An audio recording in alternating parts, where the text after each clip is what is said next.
President Museveni, a written apology, something that you've sat down, took time to write, probably with specifics. I mentioned Uganda. I'm not so sure what happened there, but yes, acknowledging particular issues that may be of concern to the Ugandans. Do you think that probably in the Kenyan context, something well thought out, even written, a written apology would be better?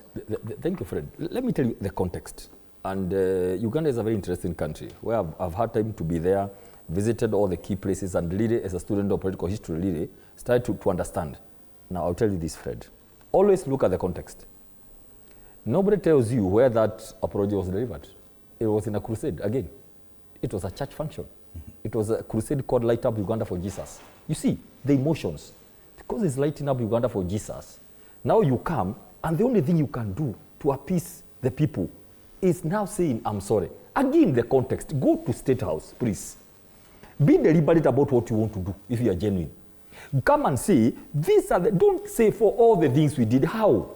You cannot apologize for all the things you did. You come and say, these are the issues we think we ought to have done better. And this is what we have doing to make them better, because we are still the president for 40 years. Anytime, Fred, you come and see general apology, you know, sorry for what or what I have done. How?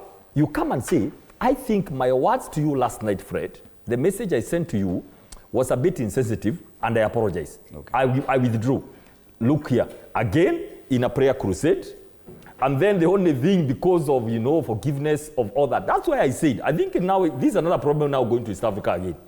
I hope we are not going to see that other thing again in another country in East Africa. There's something, this apology thing, which is not. Are we saying it's an African to apologize? No, please, no, mark my words. I just said, look at what happens here. Look at what happens there. Please, if you want as a Christian to go and apologize, I have given you an example of Zacchaeus in the Bible. Please come and say, and I want us to wrap up this issue. About the restitution, this is what I have done, and these are the measures that I'm doing to restore. We even had President Daniel Moi. Is it so an African? Yes, it is not an African. It isn't. That is why we have it in our vocabulary. Genuine. In all our linguistic groupings in Africa.